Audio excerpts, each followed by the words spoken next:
Selamat pagi anak-anak. Baiklah, sebelum kita mulai pembelajaran kita pada hari ini, diminta kesediaan dari ketua kelas untuk memimpin doa. Hari ini Ibu akan mengecek kehadiran kalian. Jadi materi pokok pembelajaran kita hari ini yaitu perjuangan meraih kemerdekaan pada masa pendudukan Jepang. Tujuan pembelajaran kita yaitu berbagai cara dilakukan untuk meraih kemerdekaan. Yang pertama, kooperatif melalui organisasi putra. Yang kedua, gerakan bawah tanah yang dilakukan oleh kelompok Sukarni, kelompok Ahmad Subarjo, kelompok Sultan Syair, dan kelompok pemuda. Dan yang ketiga, perlawanan bersenjata, diantaranya perlawanan rakyat Desa Sukamana dan di Tasikmalaya, perlawanan rakyat Indramayu, perlawanan rakyat Aceh, dan perlawanan Peta di Blitar. Dari kalian, ada yang masih ingat tentang pelajaran minggu lalu? Perjuangan secara kooperatif ini dilakukan oleh tokoh-tokoh nasionalis yang duduk di lembaga-lembaga penting bentukan Jepang. Melalui lembaga-lembaga ini, mereka mengalang persatuan untuk meraih kemerdekaan. Kemudian ada dua cara yang dilakukan, yaitu cara langsung saat rapat bersama rakyat, dan yang kedua tidak langsung melalui media massa milik Jepang. Melalui cara ini, para tokoh menggamblang mental dan membangkitkan semangat nasionalisme, serta menumbuhkan semangat rasa percaya diri dan harga diri bangsa. Berbagai kesatuan pemuda yang dibentuk oleh Jepang, seperti Seinendan, Keibondan, dan Fujinkai. Mereka dimanfaatkan untuk aktif menggerakkan kesadaran serta menumbuhkan semangat persatuan nasionalisme di kalangan rakyat. Kemudian kita melihat pada kelompok Sukarni. Pada masa pendudukan Jepang, Sukarni bersama Muhammad Yamin bekerja di Senenbu atau Barisan Propaganda Jepang. Kemudian Sukarni ini ia memimpin tokoh-tokoh. Yang pertama ada Malik, Kusnaeni, Pandu Wiguna, dan Maruto Nitimiharjo. Mereka menggamblang para pemuda untuk berjuang demi kemerdekaan Indonesia.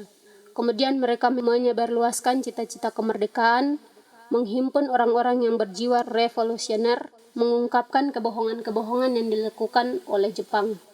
Kemudian kelompok Sukarni ini mereka mendirikan asrama politik yang bernama Angkatan Baru Indonesia. Kelompok Ahmad Subarjo. Pada masa pendudukan Jepang, ia menjabat sebagai Kepala Biro Riset Kaigun Bukavu atau Kantor Penghubung Angkatan Laut di Jakarta.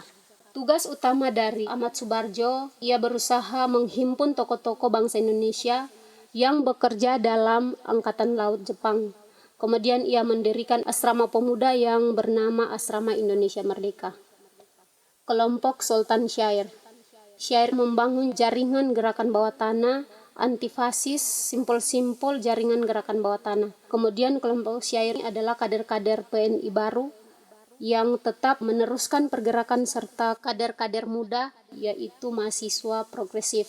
Dari kelompok Sultan Syair ini mereka mendengar dari radio bahwa Jepang menyerah kepada sekutu. Kemudian mereka mendukung para pemuda untuk mendesak Soekarno dan Hatta untuk memproklamasikan kemerdekaan pada 15 Agustus 1945. Kemudian Syair ia menyatakan ia siap untuk menggerakkan gerakan bawah tanah untuk melancarkan perebutan kekuasaan sebagai simbol dukungan rakyat. Kemudian kita melihat pada kelompok pemuda.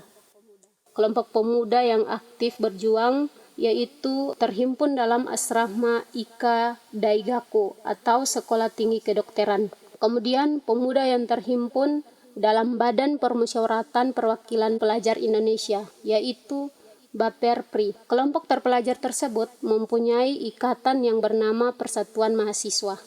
Yang ketiga, perlawanan rakyat Desa Sukamana di Tasikmalaya, dipimpin oleh KH Zainal Mustafa. Kemudian latar belakang adanya pondok santri-santri, pondok pesantren Sukamana Singaparna ini dipimpin oleh Zainal Mustafa. Untuk melakukan Seikerei, mereka memberikan penghormatan kepada Kaisar Jepang dengan cara membukukan badan dalam-dalam ke arah bendera Jepang yang berlambang matahari terbit. Siapa saja yang menolak tentara Jepang, mereka tidak segan-segan untuk memberi hukuman berat. Kemudian dalam ajaran Islam termasuk perbuatan syirik. Kemudian penderitaan rakyat akibat kerja paksa juga mendorong Zainal Mustafa ini untuk melakukan perlawanan. Pada tanggal 25 Februari 1944, KH Zainal Mustafa memimpin para santrinya untuk melakukan perlawanan. Namun karena kekuatannya tidak seimbang, perlawanan ini dapat ditumpaskan oleh Jepang.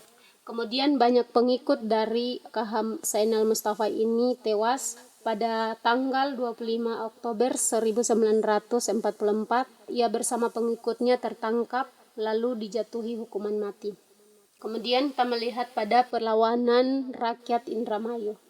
Peristiwa Indramayu terjadi di bulan April 1944, disebabkan adanya kewajiban menyetor sebagian hasil padi dan pelaksanaan kerja paksa, kemudian mengakibatkan penderitaan rakyat yang berkepanjangan. Pada April 1944, mereka melakukan perlawanan di Karanggapel. Perlawanan yang sama dilakukan oleh rakyat yang tinggal di Cidemper dan Leboner. Karena sifatnya spontan, perlawanan ini mudah dihentikan oleh Jepang. Kemudian kita melihat pada perlawanan rakyat Aceh. Perlawanan rakyat Aceh dipimpin oleh Tengku Abdul Jalil. Latar belakang dari perlawanan ini adalah tindakan sewenang-wenang yang dilakukan oleh pemerintahan pendudukan Jepang. Usaha perundingan dilakukan namun gagal. Jepang kemudian menyerang Cuplieng, kemudian Tengku Ahmad Jalil ini ditembak bersama para pengikutnya. Kemudian 90 tentara Jepang tewas dan 3.000 rakyat Cuplieng tewas. Kemudian perlawanan di Aceh juga dilakukan oleh anggota Giyugun bernama Teuku Hamid. Teuku Hamid menyerah karena Jepang mengancam akan membunuh seluruh keluarganya. Perlawanan Peta di Blitar tokohnya adalah Peta Pembela Tanah Air, sebuah organisasi militer bentukan Jepang yang dipimpin oleh Supriyadi.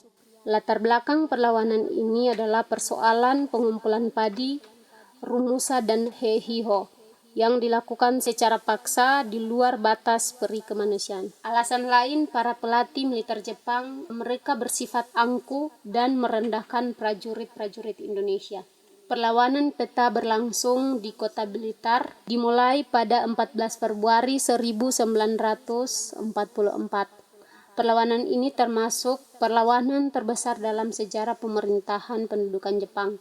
Kemudian perlawanan dipatahkan dan para pemimpin ditangkap, dilucuti dan kemudian mereka dihukum mati. Kemudian pemberontakan Peta mengakibatkan membangkitkan semangat bangsa Indonesia untuk melepaskan diri dari penindasan dan penjajahan Jepang. Demikianlah pembelajaran kita pada hari ini. Dari penjelasan yang Ibu sudah jelaskan, apa kalian sudah mengerti atau sudah paham? Jika belum paham atau belum mengerti, silakan bertanya. Baik, jika kalian sudah mengerti, Ibu akan berikan kalian tugas. Silakan dicatat, jelaskan bagaimana upaya perjuangan bangsa Indonesia untuk meraih kemerdekaan pada masa kependudukan Jepang. Jadi kesimpulan dari materi kita pada hari ini yaitu tentang perlawanan terhadap pendudukan Jepang. Pertemuan berikutnya kita akan membahas tentang akhir pendudukan Jepang dan proklamasi kemerdekaan. Sebelum kita tutup pembelajaran kita pada hari ini, diminta kesediaan dari ketua kelas untuk memimpin kita dalam doa. Doa telah selesai. Selamat siang anak-anak.